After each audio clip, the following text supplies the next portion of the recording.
So hey, Marc Warnke here, PackGoats.com. They call me the goat guy. I'm going to go through the ranch update. We always break this up in multiple segments. We want to show you what we have here. If you want to learn how we homestead, we have a course that we're developing where I pulled in a ton of different experts, really cutting edge people, long format interviews, teaching courses on all the different disciplines of homesteading, off-grid, soil, permaculture, chickens, goats, hunting, lifestyle. And that's the other thing that we blend into it, is that we acknowledge the human being in the homestead in becoming a well-rounded human being. So physical, spiritual, and mental well-being as well. And I speak on those different topics. And so it's really a beautiful look at owning land and then how you contribute back to the world and to your community and build a community around yourself. And if you're a next level homesteader, you would really enjoy that. I'm going to be talking today about kind of the ranch updates. I do these about 4 or 5 times a year. They're fairly long format. We break them up in chapters. But I'm going to talk about our new seeding. I'm going to talk about our pasture rotation, talk about our milking program, our does, our chickens, and what we're doing with them this year to control Mormon crickets, and how we, are thankful for the ravens that come on our property and build a nest every year and protect our chickens.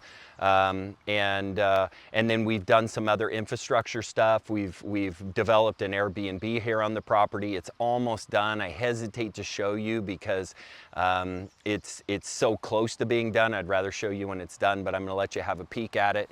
And then we'll just dive in and kind of put your seatbelt on. I hope you enjoy it.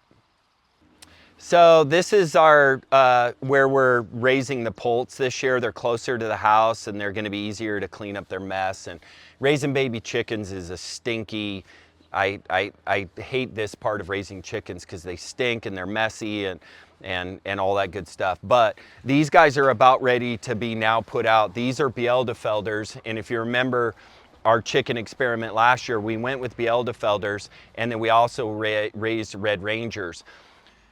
The Red Rangers were a better eating chicken, more like we're used to eating, but the Bieldefelders were way better at legitimately free ranging. And so we have a huge, like, biblical, epic Mormon cricket year coming. Up on the mountain, traditionally, if I walk the mountain from bottom to top, which I do about 3 times a week, normally I'll see about 25 Mormon crickets. When they were hatching this year, I was literally seeing 20,000. So by comparison, there were so many. And now they're already getting hit on the highway because they kind of hoard and they move, and I know we're going to have a big, huge Mormon cricket this year. So we scrambled. We got more Bieldefelders. We'll butcher them as meat chickens. These are young roosters.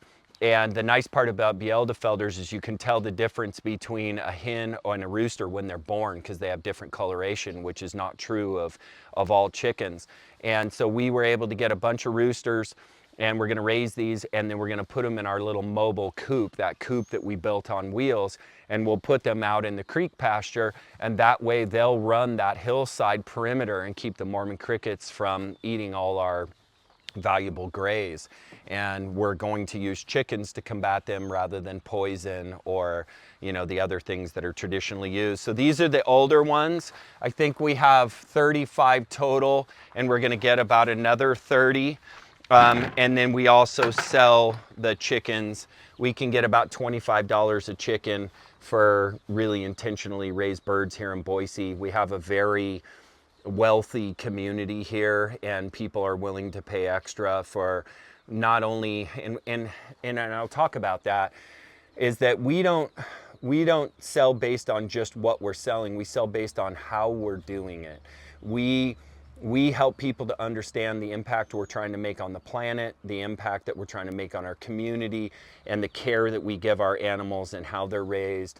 And that matters to people, and people will pay a higher amount to buy kind of the story, the story behind the animal rather than just the animal. There will always be people who will just need super affordable food, and I'm one of those. But when we're trying to pay the bills here on the ranch, the only way to really pay the bills in raising chickens and goats and goat milk and that sort of thing is the chance to be able to charge a premium, because the consumer that takes this stuff seriously about, you know, helping the planet and how animals are raised and what they're consuming, are willing to pay a much greater amount for it, and then that's monetizable, and we can help to support the ranch in what it does. So these are the little babies, and these guys will become our little free-range and Bieldefelders. And by the way, this is what the Bieldefelder roosters look like. Here's an adult right here. So we kept 2 from last year. The roosters become almost 12 pounds and they're beautiful. So really cool chicken, and the chickens do a great job on all their bugs around the closer perimeter.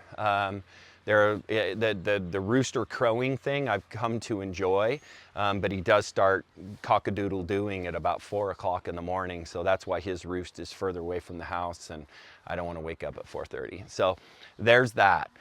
So the last thing I'm going to talk to you about is kind of an update on the Airbnb and what's going on there. Like all remodel projects, they end up taking way longer than you think, but we're really trying to do something super special in our Airbnb and create a place that's so special that couples will want to come here and have a couple retreat. And that's the fastest growing segment right now of real estate in America, is high-end couples retreats.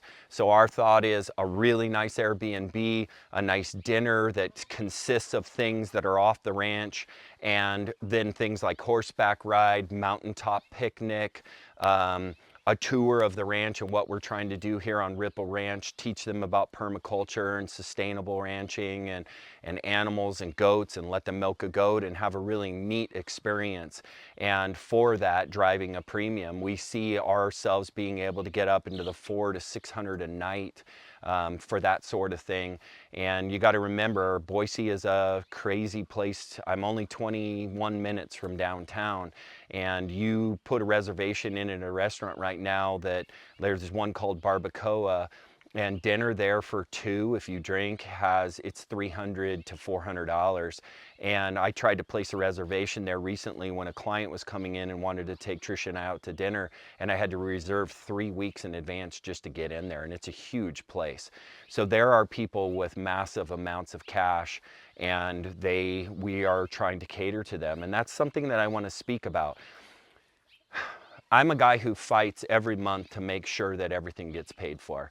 I don't have a big savings account. All my equity, all my life's work is in this ranch and in the value of this ranch. And I feel like I fight all the time to hang on to it.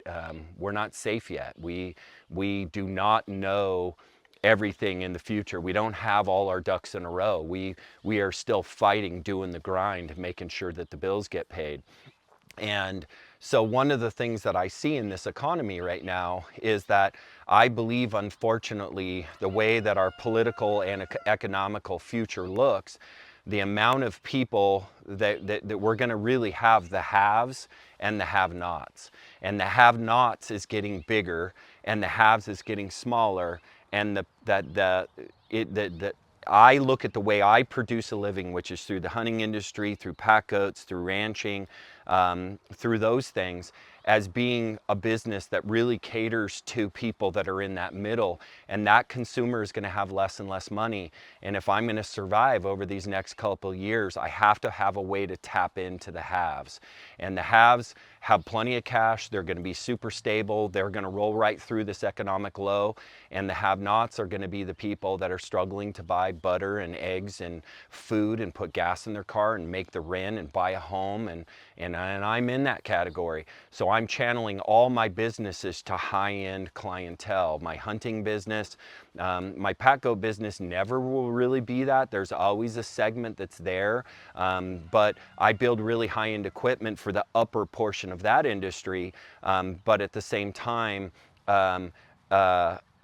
things like this Airbnb, I'm thinking not about trying to keep it full every night. I'm trying to keep it full for a lot of money a few nights, and I believe I'll make more money and be more stable over time. So that's kind of how I'm channeling all that, and I would encourage you to think about that as well, as how do you tap into the people who still are going to do super well over the next couple of years, and what can you do to provide them service. So I'm going to show you kind of where we're at on the Airbnb next. So what we've done here in the Airbnb is that we're using the kitchen as the feature. The rest of the house is kind of just a house. I mean, the bathroom and the master is kind of cool, uniquely done, and I'll show you that as well. But we're really using the kitchen as like a wow kitchen, but wow ranch kitchen. So first off, this is the sink that we believe was originally put in this house, and this house was built in 1916. This is a poured in sand cast sink, and it was trashed when we moved in, and we found a guy in town that was able to refinish it, and it's turned out beautiful. And so you can still tell that it's old, and it had this custom cabinet built into it, and I didn't want to lose that. I wanted this to stay. And then we started with that, and we have this beautiful sink, and then we went with the butcher blocks and some wood accents and some old lighting. And what we did, because we were trying to save money, is that we used the original cabinet boxes, and then we just put new cabinet doors on it. So these are the original cabinets that were in here, and then we just put new doors on it. And you know, we made like the easy glide close. We paid attention to detail to make it nice. And then this wasn't even here, so these cabinets were built new. But if you remember, we're putting in a super old stove in here, which I'll show you here in just a second. And the stove is from 1954, and this fridge is from 1946. So this is the fridge. I found this in Montana. I got it for free because it wasn't working. And you can see it looks like brand new on the inside. It literally sat in their basement for like 50 years. This refrigerator is 70, almost 80 years old. So super cool. We got it back up and running. And then the stove, the same thing. So this is kind of how we are. It's got a dishwasher. Of course, there isn't antique dishwashers, but you can see how we use the whites and we use the grays and then the butcher block to create some really cool complexity in here. But when it's finished, it's really gonna be an amazing, cool story to tell, which again, the story matters. And so I'll show you the stove. And we plan on having like a board that tells the story of the kitchen and these different appliances and how we got them and all that stuff. And this is the stove. So the stove's getting ready to go in, and the story behind this stove is magnificent.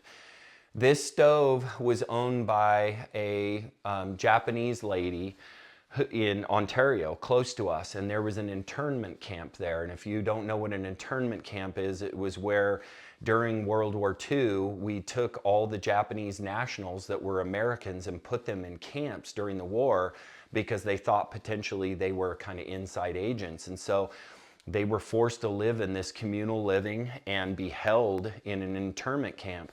When this lady got out of the internment camp, her family had 14 people in it. And the first thing they did is dig a hole in the ground, put a roof over the top of it, concrete the walls by hand, and that was where they lived. And the first thing they bought was this stove. And so this stove is from 1952. So this is 76 years old, 75 years old, has matching salt and pepper shakers. It's gas, so we can run it on propane, and literally you can still read like the instructions of you know, use full flame, meats and chickens should be turned once when about half done. So it has a broiling oven, a baking oven, talks about breads and what temperature, fowl, roasts, cookies, cakes. I mean, it's all legible and perfect. I mean, it's unbelievable. This is not a stove that sat. This is a stove that cooked for 14 people for 70 years. It's got cool things like grease traps. You know, we're considering re-chroming all the chrome parts because there's a little bit of you know, like that's starting to wear out. But man, the stove just looks beautiful, and we kind of like it is. It has a hood vent that comes out that's not on it yet, that we just basically cleaned this thing up, got it functioning right. It's even got a warming pan and a clean out pan over here. I mean, it's back when stoves were really made well, and we got everything working. So that's kind of the story that we're going to tell in the kitchen in the Airbnb. And I keep calling it an Airbnb. We may just do it direct, not using them. But then we're making the rest of the house kind of have a ranchy country feel. If you come in and look at the bathroom real quick, it's just 2 bedrooms. And luckily it has more of a traditional master. So there's more of a traditional master in here. And again, we didn't, you know, we're in the middle of construction, so apologize about the piles and stuff sitting everywhere. But like, here's another way that we got creative. By the way, I paid $500 for the stove. I got the refrigerator free, and the sink to get it refinished cost $750. We will end up doing this remodel total cost outlay for around $10,000, and I guarantee you, if I would have just hired a contractor and done it, because we repainted the whole house, we put new carpets in, we redid the kitchen, we redid the bathroom. I mean, that's a $70, $80, maybe $90,000 remodel that we did for 10. But we got creative in every way. Like, this was a sink and cabinets that were in Facebook Marketplace for $200. It wasn't big enough for the opening. And so we built kind of this little custom attachment to it to take up the lack of space. And then it's a nice place for towels, and it's decorative and gives it a nice feel. So what I would say about the Airbnb, and I keep referring it to that, but what we're trying to do is, again, we're trying to figure out all the different ways we can monetize, and we believe we can make $50,000 to $70,000 a year off of this one, and be a real boost to the income source here on the ranch to help pay the bills. So that's kind of it on what we're doing here. I can't wait to show you when it's done and it's decorated, and we're literally within a week of doing that, but we do need to do the ranch update. So that's the end of the ranch update for today and for, you know, the spring. I hope you find this information helpful. We really want to help people both with homesteading, lifestyle, monetization, goats, chickens, and we look forward to maybe having you visit the ranch someday, and you can get a hold of us, and all of the things that I mentioned have websites. So lifesteading.com, it's called mylifestead.com.